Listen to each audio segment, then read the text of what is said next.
Ouais, il est potox, c'est Antox, et bienvenue dans cette nouvelle vidéo consacrée à la critique de l'épisode 48 de la deuxième saison de The Power. Et en fait, cet épisode est bien un petit peu comme depuis le début, de toute façon j'arrête pas de me répéter, mais l'émission me saoule, et l'épisode m'a saoulé aussi. On a juste vu Manon qui complotait, exactement comme dans les 6 semaines précédentes, donc franchement ça m'a pas trop chauffé, c'est dommage hein, parce que franchement c'est une finale donc c'est triste d'en arriver là, mais comme je l'ai dit, même si c'était la meilleure semaine de l'univers, bah ça rattrape pas les 9 semaines que j'ai passé à me faire chier en fait. Je me suis fait chier pendant 9 semaines et là bah je suis un petit peu aussi en train de me faire chier pendant cette dernière semaine, donc finalement bah déçu. Un gros échec bien mérité, sachant que en plus il y a plein d'autres trucs à côté, notamment le fameux jeu, l'épisode d'hier. C'est vrai que j'avais pas dit à quel point, enfin pourquoi est-ce qu'il était, pourquoi je le trouvais plutôt nul, mais en réalité c'est simplement parce que le jeu il est facile en fait. Antoine lui-même elle avait dit tout seul en 2 minutes je peux le faire. Bah oui, bah du coup pourquoi est-ce qu'ils sont 50 pour et pendant 4 minutes à faire un jeu d'enfant comme ça. Le jeu était juste donné, et surtout je me pose une question parce qu'on a eu quelque part la suite si je puis dire avec cet épisode. À quoi est-ce que ça a servi concrètement? Enfin oui, si je sais, c'est pour faire l'isolation de Giovanni, oui je suis au courant, mais je veux dire normalement il y avait un but à la base, une façade par rapport à ce jeu. Normalement le jeu était censé te donner un indice. Où est cet indice? Parce que là on n'a pas eu d'indice. Là sur cet épisode on n'a pas eu d'indice. On est juste repassé après, ah oui Giovanni en fait il est pas là, il est plus là, etc. Il a juste disparu. Mais il y a un gros bloc qui a été coupé. Parce que normalement on était censé avoir un indice. On a eu un indice dans cet épisode, sauf que c'était pas en rapport avec ce jeu là, c'était en rapport avec un autre jeu d'ailleurs qui était, bon, c'était sympa hein, je dis pas, hein, c'était sympa, mais bon c'était facile quoi, enfin je veux dire, je les avais en 1 minute en fait, les 7 erreurs, c'était pas des trucs incroyables quoi, c'était giga easy.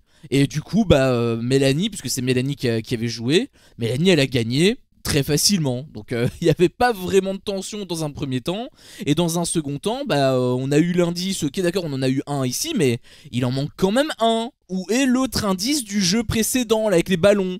Ou alors ça servait peut-être de l'heure, mais du coup enfin je trouve que c'est pas spécialement très cool pour nous, parce qu'on te fait croire qu'il y a un jeu. Est-ce que tu trouves que ce serait cool qu'on nous fasse croire qu'il y a un jeu alors qu'en fait on te dise à la fin oui mais en fait t'as suivi un jeu mais il sert à rien? C'est un petit peu comme un peu plus tard avec justement le truc de l'indice où elle a découvert l'indice, Mel.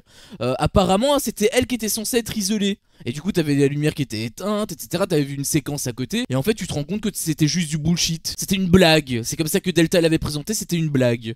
Alors je sais pas si toi tu as ri. Peut-être que tu as ri, j'espère pour toi que tu as ri. Le problème c'est que moi je n'ai pas 4 ans et demi, et qu'il suffit pas juste d'éteindre la lumière pour que je souris. Non, moi il me faut un petit peu plus pour que je puisse apprécier la blague.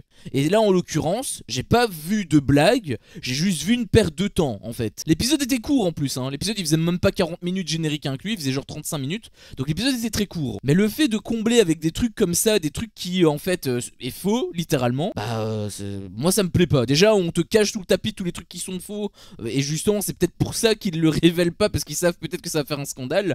Mais dans tous les cas, moi j'aime pas ça. Voilà, j'aime pas les trucs qui sont où ils essaient de te retourner le cerveau comme ça. Ils le font tout le temps d'ailleurs, hein, depuis le début hein, ils te le font. Parce que là aussi on en a eu encore hein, des interviews avec les candidats qui suspectent Manon. Ah oui mais Manon en fait elle est super bizarre. Ah oui mais Manon en fait si elle me choisit moi c'est peut-être parce que justement c'est la personne la plus proche d'elle. Ils suspectent beaucoup Manon. Mais par contre moi la seule chose que je vois c'est que c'est uniquement une interview qui suspecte Manon.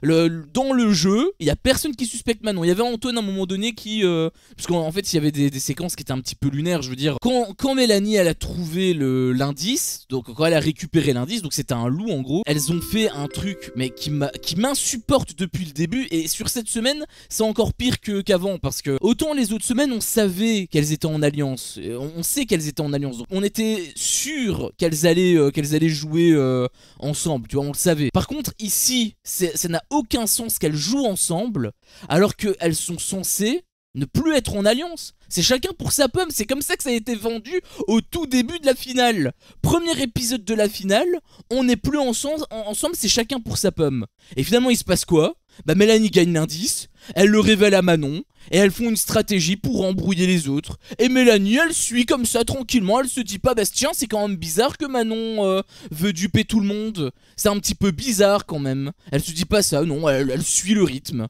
Et d'ailleurs, dans ces séquences-là, il y a des séquences qui sont vraiment lunaires, hein, je veux dire. On te met Manon bien en évidence, hein, bien sûr, hein, bien en avant, on apprécie quand même la voir, la joueuse la plus redoutable. C'est comme ça qu'elle s'autoproclame, parce que c'est ce que Delta a dit, parce que c'était écrit sur le petit bout de papier. Mais surtout, est-ce que tu trouves pas qu'elle en fait un petit peu trop? Je te donne un exemple tout con. À un moment donné, t'avais Antoine qui s'était pointé et qui avait juste dit j'ai un flair de loup, tu vois. Bah, c'est une expression, c'est pour dire qu'il a du flair, quoi, tout simplement. Et Manon, elle a pété un câble en disant oui, mais non, mais en fait, c'est trop bizarre que tu fasses ça. Et elle mettait tous les doutes sur Antoine. Et il y a personne qui a douté, ou alors peut-être qu'ils doutaient, mais que du coup, ils ont rien dit. Parce qu'il y avait Nathalie aussi qui était là. Mais il y a personne qui a réagi. Tout le monde laissait couler, en fait. J'ai l'impression même que tout le monde s'effaçait pour que Manon puisse suspecter Antoine. Et d'ailleurs, ils ont même fait une scène de clash. Mais vraiment un truc pour rien, quoi. C'est un clash, mais de télé-réalité de bas étage, de télé-réalité d'il y a 20 ans. D'ailleurs, est-ce que tu trouves pas, franchement, que les enquêtes, ce sont des enquêtes, mais limite des enquêtes enfantines, quoi? Je suis désolé de dire ça, hein, mais à côté, tu suis Les Traîtres, saison 4 à côté, mais c'est le jour et la nuit, hein,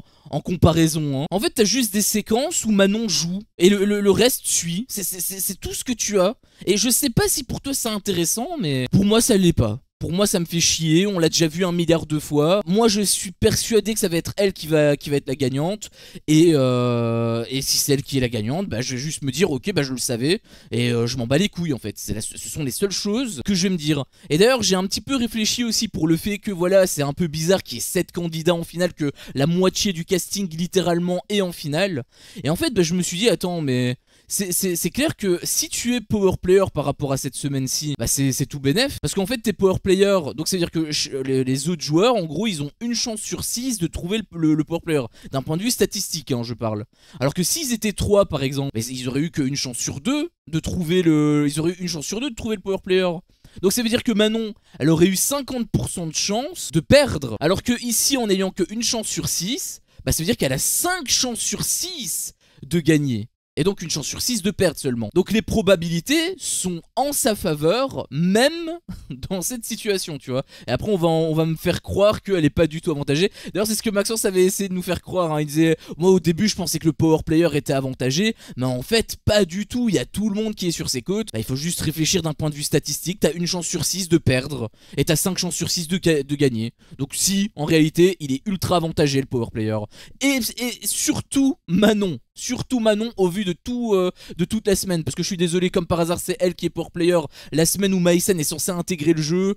Bon, et que comme par hasard son lien est lié, son destin est lié avec le power player. Ouais non, pour moi c'est clairement pas anodin ça, hein. Et je te parle que de ça, mais il y a d'autres semaines. Bon, je vais pas refaire le résumé de tous les autres épisodes, hein, bien sûr. Au pire vous avez qu'à regarder les autres vidéos, ils sont toujours disponibles en ligne.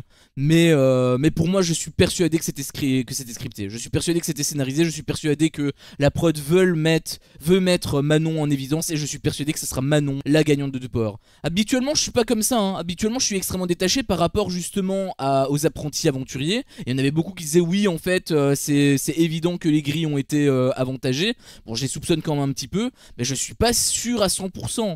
Par rapport aux 50, je voulais que Kevin gagne, parce que c'était le seul qui était réellement méritant. En réalité, tout le monde disait oui, la prod en fait, l'avantage. En fait, c'est même pas que la prod l'avantage, c'est juste que les gens ils sont matrixés parce qu'ils voulaient juste que Kevin ne gagne pas et que ce soit leur Enzo, parce qu'ils aiment Enzo. Mais le fait que Enzo soit revenu 6 fois dans le jeu, c'est pas un problème. Moi j'aime Enzo, je veux que ce soit Enzo qui gagne. En fait, les gens sont aveuglés par rapport à ça. Pour moi, ça me paraissait logique que Kevin gagne parce que c'est le seul qui n'a jamais été éliminé. Donc habituellement, je suis justement plutôt gris. J'essaie quand même d'être le plus logique, le plus... Enfin pas objectif parce que ça reste quand même mon avis dans tous les cas. Un avis reste subjectif. Mais dans tous les cas, j'essaie d'être le plus honnête possible. Par contre ici, quand je dis que je suis persuadé, c'est pas parce que je déteste Manon, c'est pas parce que j'ai pas envie de l'avoir gagnée, c'est pas parce que j'aime pas l'alliance de Manon, c'est pas pour ça. C'est parce qu'il y a trop d'éléments qui m'indiquent que c'est voulu par la prod. Encore une fois, je me mets juste à la place de la prod et comme par hasard, ça coche toutes les cases à chaque fois, tu vois. Donc c'est très douteux et c'est pour ça que à un moment donné, quand il y a autant de choses qui coïncident, c'est que ce n'est pas le hasard en fait. Surtout quand on voit que en fait la carte de Jess par exemple, il n'y avait pas de triangle et pourtant c'est elle qui a été power player. Donc voilà, pour moi ça me paraît évident que ce jeu est complètement truqué en fait, en tout cas cette saison. Alors un autre truc que moi j'avais beaucoup apprécié, et je le dis bien évidemment encore une fois de manière ironique, c'est le fait que Joe donc a été isolé. Apparemment il va avoir 3 personnes dans ce cas là, donc il en reste plus que 2, enfin plus que 1 en réalité parce qu'il y a eu le cliffhanger à la fin. Bon, on sait pas c'est qui a été isolé, mais bon, dans tous les cas, bah, il en restera 2. Anyway, en réalité, je m'en bats les couilles de qui est isolé parce que, en fait, il y a même limite aucun intérêt que si t'es isolé, bah, juste on ne voit pas, hormis à la confrontation. Et justement, on a vu Giovanni à la confrontation. Et en fait, déjà, je me suis posé une question, c'est quoi l'intérêt en fait de la confrontation? Parce que toutes les confrontations sont systématiquement toujours la même chose. Le power player répond à côté quand il a envie de répondre, sinon au pire il répond pas. Elle le disait elle-même, hein, Manon, pourquoi pas, non, enfin, elle répondait vraiment à côté de la plaque et c'est ce que tous les power players font de toute façon. Donc comme je l'ai dit, la confrontation ne sert à rien. Surtout que ici ils ont essayé de te faire croire que voilà, est-ce que Manon est finalement en danger, parce que il y a Giovanni qui devait quand même mettre la lettre, hein, il devait quand même donner sa réponse lors de la confrontation. D'ailleurs ça je trouve que c'est quand même vachement petit. Alors petit oui et non, parce que de toute façon c'est vrai que eux ils peuvent pas bénéficier de la suite du jeu. C'est vrai que il doit prendre sa décision assez rapidement, donc quelque part il s'est un petit peu fait niquer Giovanni. Mais bref, au-delà de ça, en fait on t'a fait croire que voilà, Manon était potentiellement en danger. Et peut-être que les images que j'ai vues c'est que des images illustratives, un petit peu comme avec le jeu, je sais pas si tu te souviens, où Vincent et Sarah étaient en duel, et où en fait c'était Vincent qui avait gagné le duel, et donc on voyait que c'était lui qui avait fait le code sur le cryptex là, avec ses doigts donc d'homme, et alors que sur les images précédentes, sur les images illustratives, on voyait que c'était des mains de femme, enfin des doigts de femme. Donc on se doutait, enfin on se disait, ah bah du coup s'il nous montre les doigts de Sarah, bah c'est que c'est Sarah qui a gagné, tu vois. Et finalement non, en fait c'était juste pour illustrer le jeu, et en réalité c'était Vincent qui avait gagné. Donc ça j'avais trouvé que c'était ingénieux. Est-ce que c'est la même chose ici, ou au contraire ils en ont plus rien à foutre et qu'en fait bah, ils se sont trahis? Je pense quand même qu'ils se sont trahis. J'espère quelque part que non, mais je pense que si, puisque on t'a fait croire que voilà, Manon elle peut être en danger et tout. Qui Joe a mis dans l'enveloppe? En gros c'est ça la grande question. Mais en fait c'était très simple, il suffisait juste de regarder les trucs là des pancartes, et tu voyais que en fait sur le plan où il met l'enveloppe, bah, il manque un papier en haut à gauche. Et si tu remets un petit peu avant, si tu te rappelles, ou que tu remets un petit peu avant l'épisode, que tu rembobines un petit peu l'épisode, bah tu vois que sur la table où il y a les six trucs, il y a le truc donc le papier en haut à droite, en haut à gauche pardon, bah il est écrit Antoine dessus.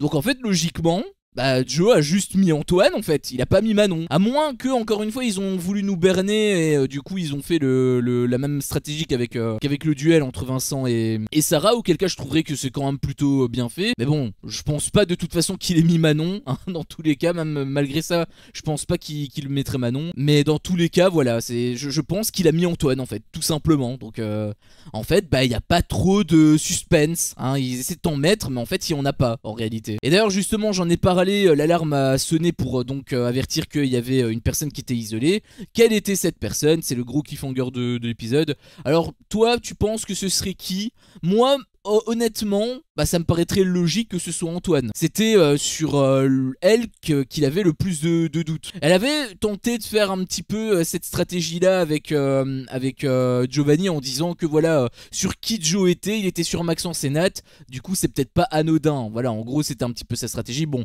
c'est vraiment un truc de primaire, hein, mais on va dire que c'est un peu intelligent. On va quand même lui donner un peu de crédit, même si pour moi c'était vraiment une réflexion ultra primitive, mais bref. En gros c'était un petit peu sa ligne de conduite. Logiquement ça veut dire qu'elle est pas censée choisir Antoine.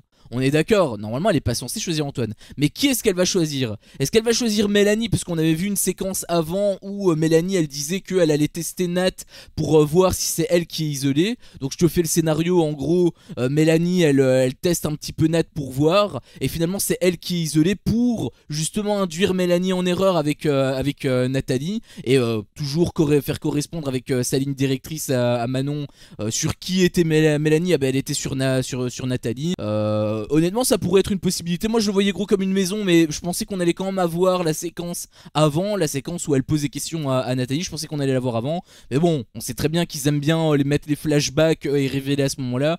Donc je me dis que ce serait aussi une possibilité. Pour moi en fait ça se joue entre soit Mélanie pour corroborer avec cette stratégie un peu pitoyable, je vais pas te mentir, soit Antoine parce qu'il est sur ses côtes. Mais si c'est Antoine ce serait quand même très très mal joué de sa part. Mais bon ça de toute façon on ne le saura que demain, donc on verra hein, bien évidemment qui elle a choisi. Vous pensez qu'elle a choisi qui hein? Qui est le deuxième éliminé selon vous? Parce que bon j'ai fait part de mon avis, mais moi ce qui m'intéresse bien évidemment c'est le vôtre. Qui justement Manon a choisi pour ce deuxième isolé?